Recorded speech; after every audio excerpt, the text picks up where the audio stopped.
todos, mi nombre es Ariel Velocevic, pertenezco a la UG de Termas del Río Hondo, provincia de Santiago del Estero. Con respecto al tema que nos convoca hoy, sobre la guerra del Pacífico, voy a comenzar, explicando que fue uno de los hechos bélicos más trascendentes de la historia de Sudamérica, que significó un antes y un después en la definición territorial de tres estados que se estaban conformando, en un contexto donde todos los países latinoamericanos estaban insertándose en el mercado mundial, en la modernización de sus economías y bajo el dominio de oligarquías gobernantes.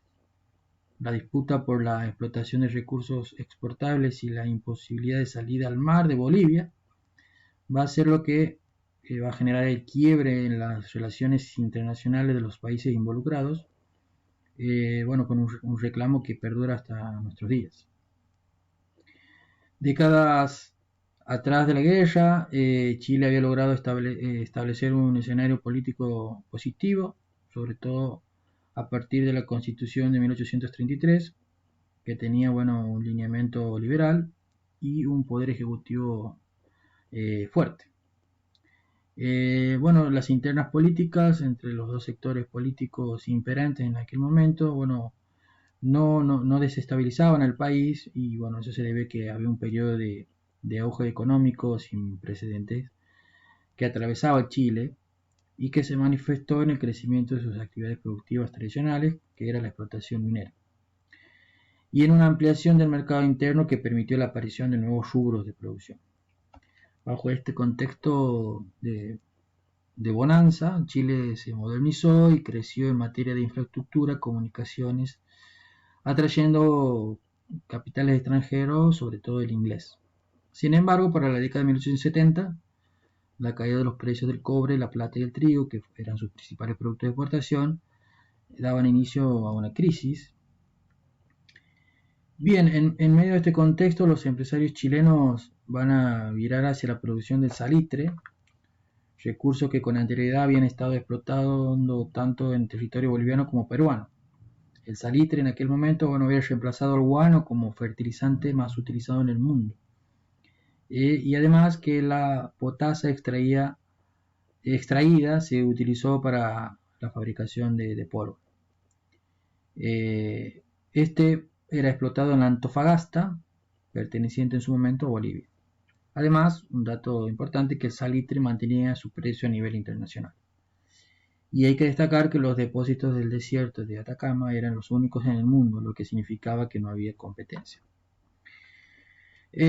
Por otra parte, también era trascendental subrayar que previamente se había manifestado conflictos entre Chile y Bolivia por la influencia entre esta rica zona, llevando, por ejemplo, en 1866 firmado un tratado donde se establece el límite fronterizo en el paralelo 24 grados, y se decide que entre el paralelo 23 y 25 las riquezas serán compartidas por las partes.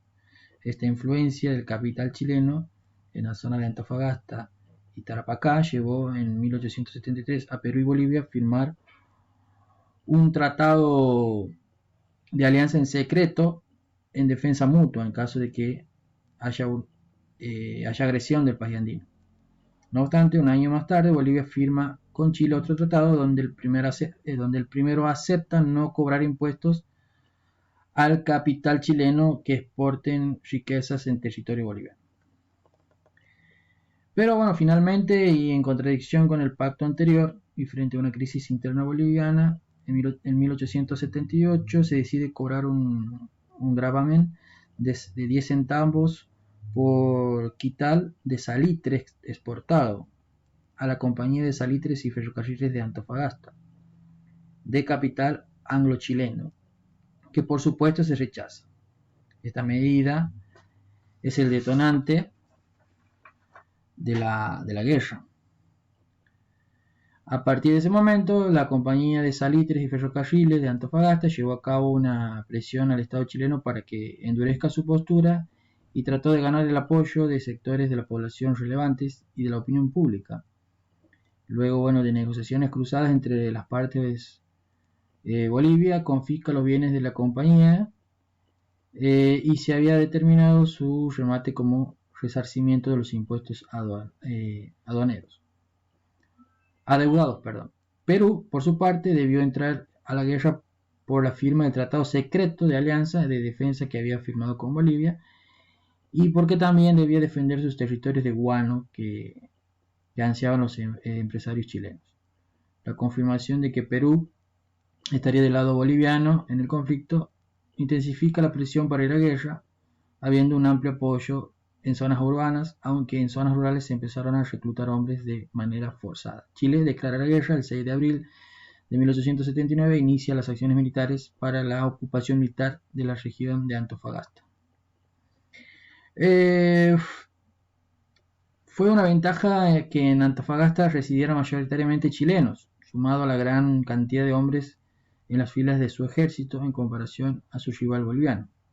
Al carecer Bolivia de flota marítima, el peso de las batallas navales recae en Perú y no puede impedir que el ejército chileno avance.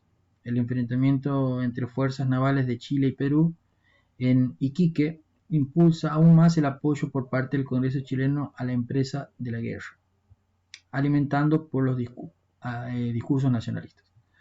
Por otra parte, en cuanto a las relaciones internacionales entre Chile y Argentina, frente al conflicto, Chile renuncia a disputar el derecho sobre la Patagonia a cambio de que Argentina se mantuviera neutral.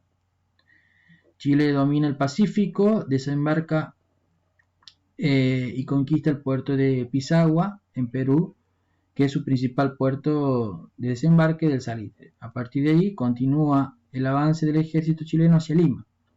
Las constantes derrotas provocan que internamente se produzcan cambios en los mandos presidenciales. En Bolivia es derrocado Hilarión Daza y en Perú el presidente Prado. Luego de la batalla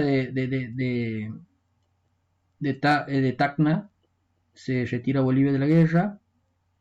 Hay que destacar que Bolivia históricamente presentó la imposibilidad de establecer su soberanía en regiones más allá del ámbito andino en que se encontraba su centro político, económico y social.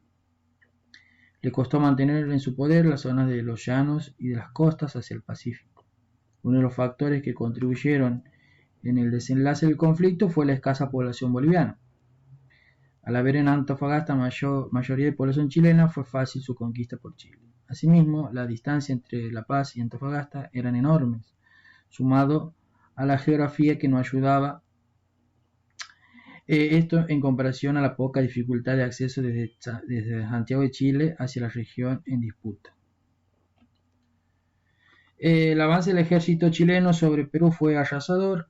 Hacia 1881 ingresan a la ciudad de Lima y permanecen varios años, mientras que fuerzas peruanas continúan resistiendo desde las sierras, prolongándose hasta 1883. Cuando firman finalmente la paz, el 20 de octubre, el Tratado de Arcón, donde cede Tarapacá.